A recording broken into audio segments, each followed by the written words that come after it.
بندے بن جاؤ، یہ آخری پیغام ہے۔ علماء کو مت تنگ کرو، اس ملک کے اندر رہنا ہے تو اسلام کے ساتھ وفادار ہو جاؤ، یہ بدماشیاں چھوڑ دو، بے حیائی چھوڑ دو، فحاشی چھوڑ دو، علماء کی بات مانو، علماء کے پیچھے چلو، ورنہ وہ حال ہوگا جو یہود کا ہوا، ان کے علماء کا ہوا۔ میرے بھائیوں، مسجد میں آتے ہو تو اللہ کے بن جاتے ہو، جب شادی حال میں جاتے ہو تو بے حیا ہو جاتے ہو۔ یہ کیسا تم رب کو مانتے ہو؟ رب بھی، رحمان بھی راضی، شیطان بھی راضی؟ ایسا نہیں ہونا چاہیے۔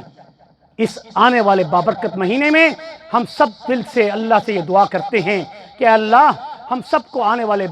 بابرکت رمضان کے مہینے میں سلامتی کے ساتھ داخل فرما دے، اور پورے رمضان المبارک کے روزے رکھنے کی توفیق نصیب فرما دے، اور رات کے قیام اور تراویح پڑھنے اور پڑھانے کی بھی توفیق نصیب فرما دے، اور ختم قرآن پر ختم قرآن کرنے کی بھی توفیق نصیب فرما دے، قرآن کو بار بار پڑھ کر اے اللہ اس کے نور سے عمل کی زندگی بھی عطا فرما دے۔ اے اللہ ہم سب کے گھروں کے اندر قرآن کا نور پیدا فرما، ہم سب کے یا اللہ اداروں میں قرآن کا نور پھیلا دے، ہم سب کی تجارت میں قرآن کا نور پھیلا دے۔ اے اللہ ہمارے اخلاق کو قرآن کے اخلاق سے مزین بنا دے، اے اللہ ہماری اولادوں کے اخلاق کو قرآن کے اخلاق سے مزین بنا دے، اے اللہ ہماری معیشت کو قرآن کے اخلاق سے مزین بنا دے، اے اللہ ہم سب کو قرآن پہ عمل کرنے والا بنا دے، اے اللہ قرآن کے ہر حرف پر اے اللہ پڑھنے کی محبت کے ساتھ ہمیں تلاوت کرنے کی دن رات توفیق نصیب فرما دے، اے اللہ دن رات قرآن کو ترانہ بنا لیں، اے اللہ گانوں سے ہمیں محفوظ فرما دے، ہمارے کانوں کو غیبت سے محفوظ فرما دے، ہماری زبانوں کو جھوٹ سے محفوظ فرما دے،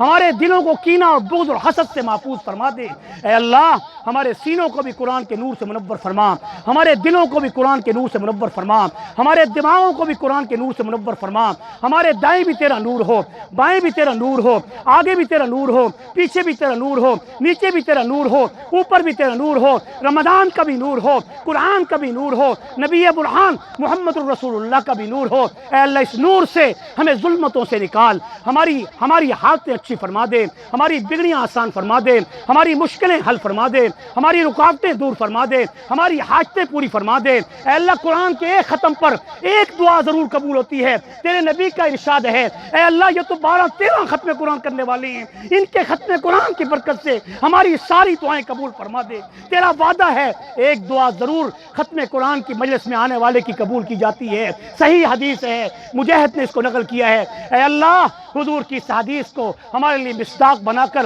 ہماری ساری دعائیں قبول فرما دے، ہم سب کو دین کے لیے قبول فرما دے، ہماری دنیا بھی اچھی فرما دے، ہماری آخرت بھی اچھی فرما دے۔ اے اللہ جو بھی بچے یہاں پڑھ رہے ہیں، ان کی عمروں میں، ان کے رزق میں، ان کی عزت میں، ان کے ایمان میں، ان کے اوقات میں برکت نصیب فرما۔ اس ادارے میں اور اس ادارے کے مدیر اور محتمم مولانا قاری محمد رمضان صاحب کی عمر میں، ان کی عزت میں، ان کے اٹھنے بیٹھنے میں، ان کے تمام کاروبار میں، ان کے تمام تجارت میں، ان